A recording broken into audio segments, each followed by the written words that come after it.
Usaha raja menaklukkan istana Nyi Roro Kidul.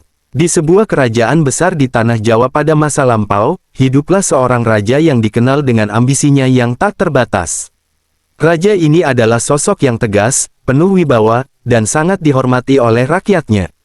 Namun, di balik semua itu, ia menyimpan hasrat besar untuk memperluas wilayah kekuasaannya hingga menjadi penguasa terhebat di seluruh Nusantara.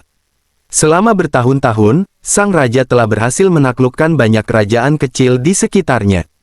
Dengan kecerdasan militernya, ia memperluas kekuasaan kerajaan hingga mencakup wilayah yang luas, dari gunung-gunung tinggi hingga dataran subur yang terbentang sejauh mata memandang.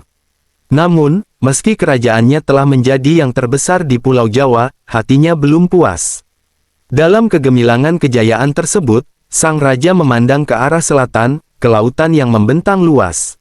Laut Selatan, yang dikenal oleh rakyat sebagai wilayah kekuasaan Nyi Roro Kidul, penguasa mistis yang ditakuti dan dihormati. Lautan ini dianggap sebagai batas akhir dari kekuasaan manusia, tempat di mana kekuatan alam bertemu dengan yang gaib. Namun, bagi sang raja, laut ini bukanlah batas, melainkan tantangan terakhir yang harus ia taklukkan untuk memenuhi ambisinya. Suatu malam, ketika rembulan bersinar terang, sang raja memanggil seluruh penasihat dan panglima perangnya ke istana. Di hadapan mereka, ia menyatakan niatnya untuk menaklukkan Laut Selatan dan menguasai kekuatan Nyi Roro Kidul. Jika kita bisa menguasai laut itu, ujar sang raja dengan penuh keyakinan, maka tidak akan ada lagi kekuatan yang mampu menandingi kita. Kerajaan kita akan menjadi yang terhebat di seluruh Nusantara, dan namaku akan dikenang sepanjang masa. Para penasihat, yang telah lama mengikuti raja dalam berbagai penaklukan, merasa gentar. Mereka menyadari bahwa Laut Selatan bukanlah wilayah biasa. Namun, tak seorang pun yang berani menentang keinginan sang raja. Ambisinya yang begitu kuat telah menjadikannya penguasa yang tidak mengenal kata mundur, bahkan di hadapan hal-hal yang tidak diketahui. Di istana megah yang terletak di pusat kerajaan, sang raja yang ambisius memutuskan untuk mengumpulkan seluruh penasihat dan panglima perangnya. Matahari baru saja terbenam, dan langit mulai berubah menjadi warna ungu keemasan. Suasana di istana yang biasanya tenang mendadak berubah menjadi tegang ketika undangan mendadak dari sang raja tersebar ke seluruh pelosok istana. Para pejabat tinggi, penasihat kerajaan, dan panglima perang bergegas menuju balairung istana. Mereka tahu bahwa ketika sang raja memanggil mereka dengan terburu-buru, ada sesuatu yang sangat penting sedang direncanakan. Di dalam balairung, mereka melihat sang raja telah duduk di atas tahta dengan sorot mata yang penuh tekad, mengenakan jubah kebesarannya yang berhiaskan emas dan permata. Ketika semua telah berkumpul, sang raja berdiri, menarik perhatian seluruh hadirin. Dengan suara yang lantang dan penuh wibawa, ia mulai berbicara. Kerajaan kita telah menjadi yang terbesar di Pulau Jawa, bahkan di seluruh Nusantara. Kita telah menaklukkan banyak wilayah, memperluas kekuasaan kita ke segala penjuru. Namun, ada satu wilayah yang masih berada di luar genggaman kita, satu wilayah yang menjadi simbol kekuatan yang tak tergoyahkan, Laut Selatan. Para penasihat saling bertukar pandang, sementara beberapa panglima tampak menegang. Mereka tahu betul tentang legenda Laut Selatan, tempat di mana kekuatan alam dan mistis bertemu, dijaga oleh sosok yang ditakuti dan dihormati, Nyi Roro Kidul, sang penguasa laut yang misterius. Tanpa memberi kesempatan bagi mereka untuk berbicara, sang raja melanjutkan, aku berniat menaklukkan Laut Selatan. Dengan menguasai lautan itu, kita akan menguasai kekuatan yang selama ini dianggap tak tertandingi. Kita akan menjadi penguasa seluruh Nusantara, dan tidak ada satupun kerajaan lain yang akan berani menantang kita. Sebuah keheningan menyelimuti balairung. Para penasihat dan panglima tahu bahwa rencana ini bukanlah perkara kecil. Namun, keberanian dan ambisi sang raja telah terbukti berkali-kali, dan mereka tahu bahwa menentang niatnya adalah hal yang mustahil. Seorang penasihat tua yang bijaksana, dengan hati-hati mengangkat tangan dan berbicara, Baginda, Laut Selatan adalah wilayah yang dihormati oleh banyak leluhur kita. Banyak yang percaya bahwa Nyi Roro Kidul memiliki kekuatan yang melebihi kemampuan manusia. Menantang kekuatan ini bisa membawa bencana bagi kerajaan. Sang raja, dengan pandangan yang tajam, menatap penasihat tersebut. Aku telah mendengar banyak tentang kekuatan Nyi Roro Kidul. Namun, kita bukanlah kerajaan biasa. Kita memiliki pasukan terkuat, senjata tercanggih, dan armada terbesar yang pernah ada. Kekuatan alam tidak akan menghalangi kita. Ini adalah kesempatan kita untuk menorehkan nama kita dalam sejarah, sebagai kerajaan yang tidak hanya menguasai daratan, tetapi juga lautan. Para panglima perang, yang terkenal dengan keberanian mereka, merasa tertantang oleh kata-kata sang raja. Mereka mulai membicarakan strategi, bagaimana cara mengalahkan kekuatan lautan, dan menyiapkan pasukan untuk pertempuran besar ini. Sementara itu, para penasihat yang lebih bijaksana tetap waspada, mengingatkan tentang bahaya yang bisa muncul dari keputusan ini. Setelah diskusi yang panjang dan mendalam, sang raja memutuskan untuk memulai persiapan. Setelah mengumumkan rencananya untuk menaklukkan Laut Selatan, sang raja segera memerintahkan pembangunan armada laut terbesar dalam sejarah kerajaannya. Pelabuhan-pelabuhan di seluruh kerajaan menjadi pusat kegiatan yang sibuk, dengan ribuan pekerja, pandai besi, dan tukang kayu bekerja siang dan malam untuk memenuhi perintah sang raja. Ia menginginkan kapal-kapal yang lebih besar, lebih kuat, dan lebih cepat daripada apapun yang pernah dibuat sebelumnya. Di tepi pantai, hutan-hutan terdekat ditebang untuk diambil kayunya, dan balok-balok besar diangkut ke galangan kapal. Para pandai besi menyalakan tungku-tungku mereka, memanaskan logam hingga merah membara, lalu menempa senjata dan baju zirah yang akan melindungi para prajurit di medan perang. Asap tebal membubung ke langit, sementara suara dentang palu dan gergaji memenuhi udara.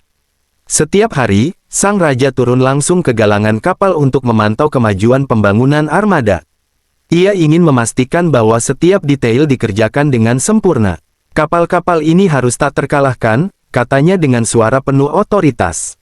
Kita akan menghadapi kekuatan yang belum pernah kita lawan sebelumnya, dan kita harus siap menghadapinya dengan kekuatan penuh. Sementara itu, di tengah hiruk-pikuk pembangunan armada, ada seorang pria tua yang memperhatikan dari kejauhan. Ia adalah seorang dukun, seorang penasihat spiritual yang dihormati di kerajaan. Dengan jubahnya yang lusuh dan tongkat kayu di tangannya, ia dikenal sebagai orang bijak yang sering berkomunikasi dengan alam gaib dan mempelajari tanda-tanda alam. Banyak yang datang kepadanya untuk meminta petunjuk, dan nasihatnya seringkali terbukti benar. Suatu hari, dukun tersebut memutuskan untuk menghadap sang raja.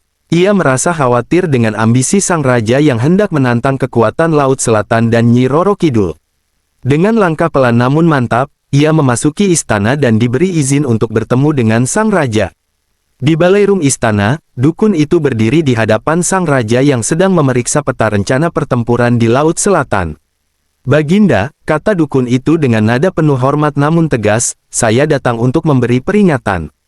Laut Selatan bukanlah lautan biasa. Ia dijaga oleh kekuatan yang jauh lebih besar dari yang bisa kita bayangkan. Nyi Roro Kidul bukan sekadar mitos, tapi penguasa sejati dari lautan itu. Menantangnya sama saja dengan menantang alam semesta itu sendiri. Sang raja menatap dukun itu dengan mata tajam. Aku telah mendengar tentang Nyi Roro Kidul, dan aku tidak takut. Kita adalah kerajaan terkuat di seluruh Nusantara. Dengan armada yang sedang kita bangun, tidak ada kekuatan yang bisa menandingi kita, baik di daratan maupun di lautan. Dukun itu menghela napas panjang. Ia tahu bahwa sang raja adalah pria yang keras kepala, tetapi ia merasa harus mencoba sekali lagi. Baginda, ini bukan tentang kekuatan atau keberanian. Ini tentang keseimbangan alam dan hukum alam gaib yang tidak bisa dilanggar tanpa konsekuensi. Saya memohon agar Baginda mempertimbangkan kembali rencana ini. Mungkin ada cara lain untuk mencapai kejayaan tanpa menantang kekuatan yang tak terlihat. Namun, sang raja tidak mau mendengarkan. Cukup, teriaknya. Aku telah memutuskan, dan aku tidak akan berubah pikiran. Kekuatan kita akan membuktikan bahwa bahkan penguasa laut sekalipun harus tunduk di hadapanku. Aku akan menjadi penguasa terbesar yang pernah dikenal Nusantara. Dukun itu hanya bisa menundukkan kepalanya. Ia tahu bahwa kata-katanya tidak akan mengubah keputusan sang raja. Dengan hati yang berat, ia meninggalkan balairung istana, menyadari bahwa sang raja telah memilih jalan yang berbahaya. Sebelum pergi, ia berbisik pelan, seolah berbicara kepada alam itu sendiri, semoga para leluhur melindungi kita dari murka lautan. Hari demi hari, armada besar itu semakin mendekati penyelesaiannya. Kapal-kapal megah dengan layar sayar yang menjulang tinggi siap mengarungi lautan. Prajurit-prajurit terbaik telah dilatih dan bersiap untuk pertempuran yang akan datang. Di pelabuhan, kapal-kapal mulai diluncurkan ke laut, satu persatu, menandakan bahwa kerajaan ini siap untuk melaksanakan rencana ambisius sang raja. Namun, di balik semua kemegahan dan persiapan yang matang, ada perasaan tidak nyaman yang menyelimuti sebagian rakyat dan pejabat istana. Mereka tidak bisa mengabaikan peringatan dari dukun tua tersebut. Tetapi, mereka semua tahu bahwa sang raja telah menentukan jalannya, dan tidak ada yang bisa mengubah keputusan itu. Armada besar itu akhirnya siap untuk berlayar. Di pelabuhan utama kerajaan, kapal-kapal perang megah dengan layar yang menjulang tinggi berjajar rapi, siap menghadapi lautan. Kapal-kapal tersebut dihiasi dengan lambang kerajaan, mengisyaratkan kekuatan dan kemegahan yang siap untuk ditunjukkan kepada dunia. Para prajurit berdiri tegak di geladak, mengenakan baju zirah dan senjata terbaik, sementara para panglima berdiri di atas kapal utama, memandang lautan dengan penuh keyakinan. Di atas kapal terdepan, seorang panglima perang terbaik dari kerajaan berdiri tegak. Panglima ini dikenal sebagai prajurit yang tak terkalahkan dalam pertempuran di darat, dan kini ia dipercaya untuk memimpin armada ini ke Laut Selatan. Sang raja sendiri berada di atas kapal itu, bertekad untuk memimpin langsung ekspedisi yang ambisius ini. Dengan satu gerakan tangannya, sang raja memberi perintah untuk memulai pelayaran. Lonceng besar di pelabuhan berdentang, menandakan dimulainya perjalanan besar ini. Para pendayung mulai menggerakkan dayung mereka dengan kekuatan penuh, mendorong kapal-kapal besar itu ke tengah lautan. Angin pagi yang sejuk mulai bertiup, meniupkan layar-layar besar dan mendorong armada ke arah selatan. Di balik pemandangan yang megah ini, terdapat kegelisahan yang tersembunyi di antara beberapa prajurit dan pejabat, yang masih mengingat peringatan dari dukun tua tersebut. Hari pertama pelayaran berlangsung lancar. Matahari bersinar cerah, dan angin laut yang hangat membawa armada semakin jauh dari daratan. Sang raja, yang berdiri di anjungan kapal, merasa penuh percaya diri. Ia melihat lautan yang luas dan biru di depan matanya sebagai tantangan terakhir yang harus ia taklukkan. Namun, ketika hari mulai beranjak senja dan matahari mulai tenggelam di ufuk barat, suasana di lautan mulai berubah. Langit yang sebelumnya cerah perlahan-lahan tertutup oleh awan gelap yang menggulung dari arah selatan. Angin yang awalnya lembut kini mulai berhembus kencang, menerbangkan ombak-ombak kecil yang mulai semakin tinggi. Para pelaut yang berpengalaman mulai merasa cemas. Mereka tahu bahwa cuaca di Laut Selatan bisa berubah dengan cepat, namun perubahan ini terasa berbeda, seperti ada sesuatu yang mengintai dari kedalaman lautan. Seorang pelaut tua, yang pernah mendengar cerita-cerita tentang Laut Selatan, berbisik kepada temannya, "Ini bukan angin biasa. Aku merasakan kehadiran sesuatu yang lebih kuat dari sekadar badai." Meskipun cuaca mulai memburuk, sang raja tidak menunjukkan tanda-tanda kekhawatiran. Ia memerintahkan armada untuk terus maju, yakin bahwa badai ini hanyalah ujian kecil yang harus mereka lalui untuk mencapai kejayaan. Para panglima perang, yang telah terbiasa menghadapi ancaman, mengikuti perintah tanpa ragu, meskipun hati mereka mulai merasa was-was.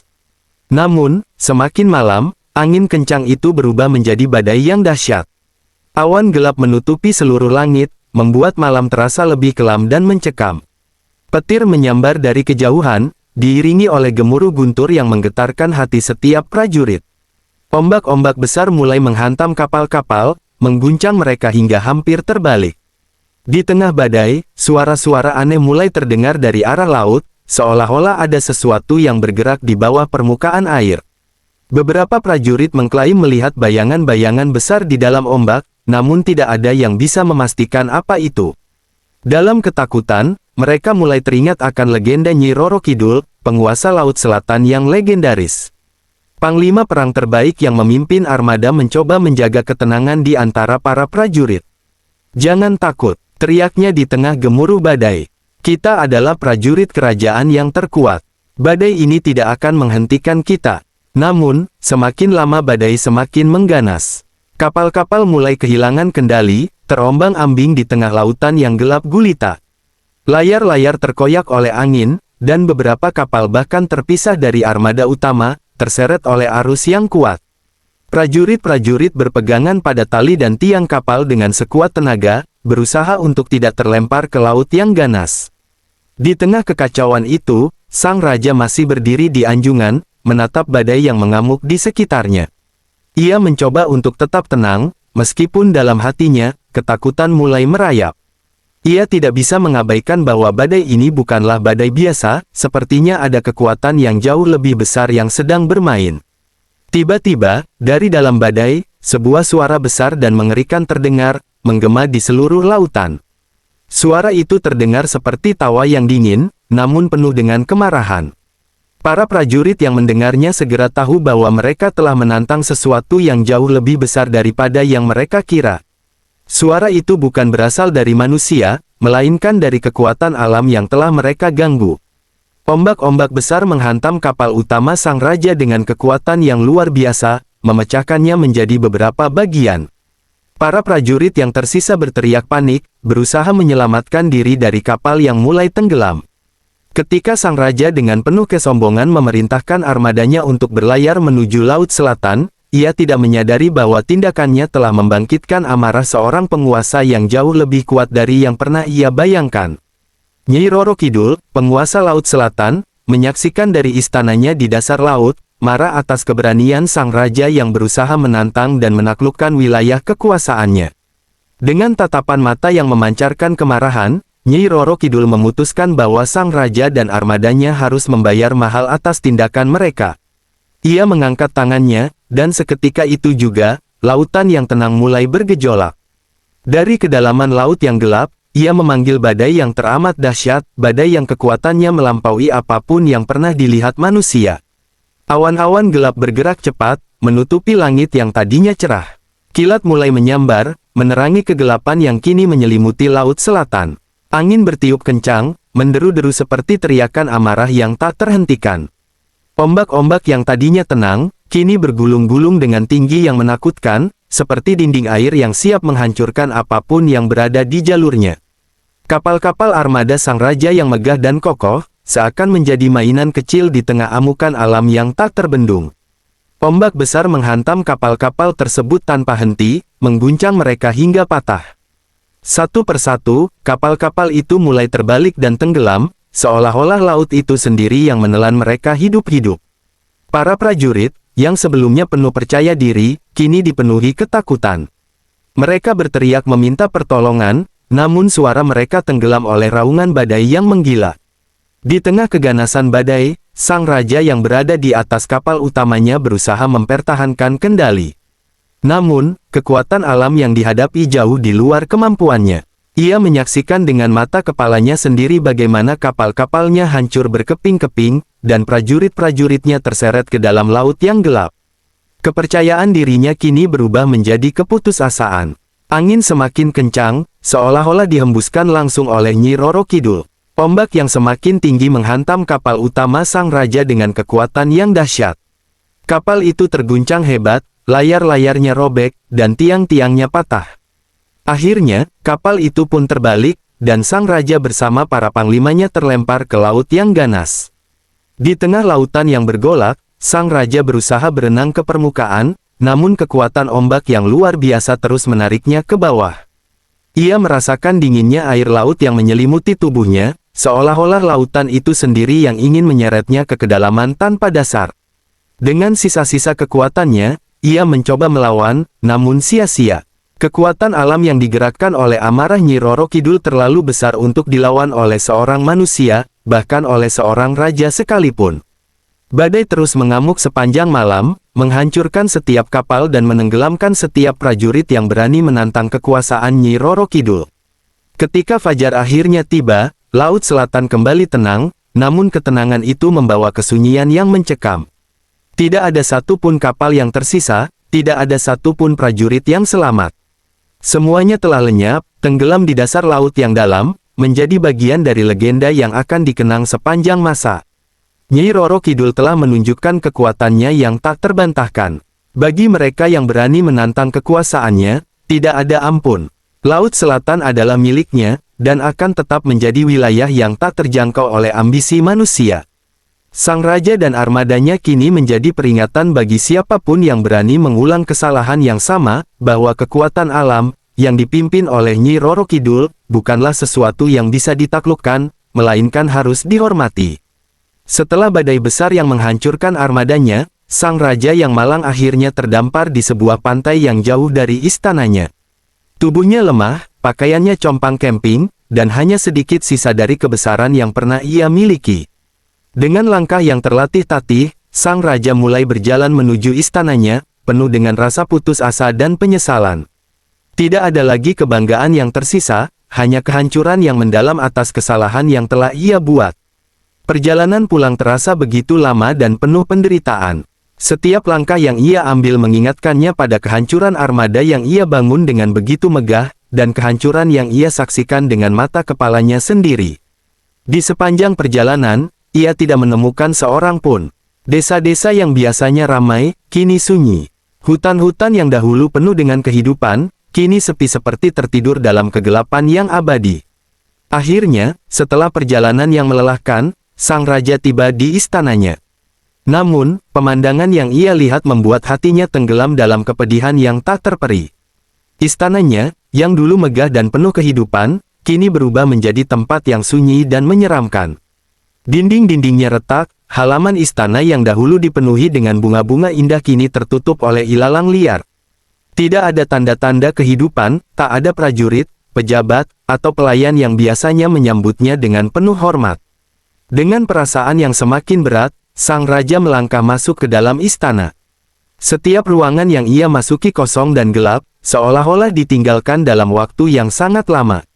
Tidak ada suara, kecuali langkah kakinya yang menggema di lorong-lorong yang sunyi. Ketika ia mencapai balairung utama, tempat ia biasanya mengadakan pertemuan dan menerima tamu, sang raja menemukan tahta kosong, seakan-akan menunjukkan bahwa kekuasaannya telah lenyap bersama dengan armadanya yang hancur di laut. Tiba-tiba, sang raja merasakan sesuatu yang aneh. Suasana di sekitar istana bukan hanya sunyi, tetapi juga dipenuhi dengan aura menyeramkan yang menekan jiwanya. Ia mulai menyadari bahwa kutukan Nyi Roro Kidul tidak hanya menghancurkan armadanya, tetapi juga merenggut seluruh rakyatnya. Dalam ketakutan yang semakin menguasai dirinya, sang raja berlari keluar dari istana, berharap menemukan seseorang, siapa saja, yang masih hidup. Namun, yang ia temukan hanyalah makhluk-makhluk yang dulu adalah rakyatnya. Mereka telah berubah menjadi sosok yang mengerikan, makhluk laut dengan tubuh setengah manusia dan setengah ikan. Mereka berkeliaran di sekitar istana, dengan mata kosong yang penuh penderitaan, seolah-olah dikutuk untuk selamanya menjadi penjaga istana yang telah kehilangan kemegahannya. Melihat mereka, sang raja akhirnya menyadari bahwa semuanya telah hilang, kekuasaannya, rakyatnya, bahkan kemanusiaannya sendiri. Rasa putus asa dan penyesalan yang begitu dalam membuat sang raja jatuh berlutut di tanah, menangis sejadi-jadinya. Ia tahu bahwa kutukan ini adalah hukuman atas kesombongan dan ambisinya yang berlebihan. Laut Selatan dan Nyi Roro Kidul tidak hanya menolak untuk ditaklukkan, tetapi juga menghancurkan segala sesuatu yang berani menantangnya. Dalam keputusasaan yang tak terucapkan, sang raja memutuskan bahwa hidupnya tidak lagi berarti. Dengan langkah yang penuh kepasrahan, ia berjalan menuju tepi laut, tempat di mana semuanya dimulai. Ia berdiri di sana, memandangi ombak yang terus bergulung, membawa ketenangan yang menipu setelah badai besar yang telah berlalu. Melihat semua ini, sang raja akhirnya menyadari bahwa segala ambisi dan kebanggaannya telah membawa kehancuran bagi semua yang ia cintai dan banggakan. Ia telah kehilangan tidak hanya kerajaannya tetapi juga kemanusiaannya. Kesombongan dan keinginannya untuk menaklukkan kekuatan alam yang jauh lebih besar dari dirinya sendiri telah menghancurkan segalanya. Dengan setiap langkah yang ia ambil melalui istana yang sunyi dan menyeramkan, rasa penyesalan yang tak tertahankan semakin menguasai dirinya. Tidak ada lagi yang tersisa untuk sang raja. Kehilangan keluarganya, rakyatnya, dan kekuasaannya telah membuatnya jatuh dalam keputusasaan yang mendalam. Ia tidak lagi memiliki tujuan, tidak ada lagi harapan, hanya rasa bersalah yang menggerogoti hatinya. Dalam pikirannya yang semakin kacau, sang raja memutuskan bahwa tidak ada cara lain untuk menebus kesalahannya selain mengakhiri hidupnya sendiri. Dengan langkah yang berat, sang raja berjalan menuju pantai Laut Selatan, tempat di mana semuanya bermula. Ia berdiri di tepi laut, memandangi ombak yang terus menerjang pantai dengan suara yang monoton, seakan-akan memanggilnya untuk bergabung dengan mereka. Ia tahu bahwa tidak ada kedamaian yang menantinya di balik ombak tersebut, tetapi ia juga tahu bahwa hidupnya tidak lagi memiliki arti. Akhirnya, dalam keputusasaan yang total, sang raja melemparkan dirinya ke dalam pelukan laut, berharap bahwa kematian akan membebaskannya dari penderitaan yang tak tertahankan. Ombak besar dengan cepat menelannya, menghilangkan jejak terakhir dari keberadaannya di dunia. Namun, laut tidak memberi kedamaian bagi sang raja. Tubuh dan jiwanya menjadi bagian dari lautan yang dikendalikan oleh Nyi Roro Kidul, terjebak selamanya dalam penderitaan dan penyesalan yang abadi. Di kedalaman Laut Selatan, sang raja bergabung dengan arwah para prajuritnya yang telah tenggelam, selamanya menjadi hamba dari kekuatan yang tidak pernah bisa ia taklukkan. Istananya yang kosong, rakyatnya yang terkutuk, dan nasib tragisnya menjadi legenda kelam yang diceritakan dari generasi ke generasi, sebagai peringatan bagi siapapun yang berani menantang kekuatan alam yang jauh lebih besar daripada diri mereka sendiri.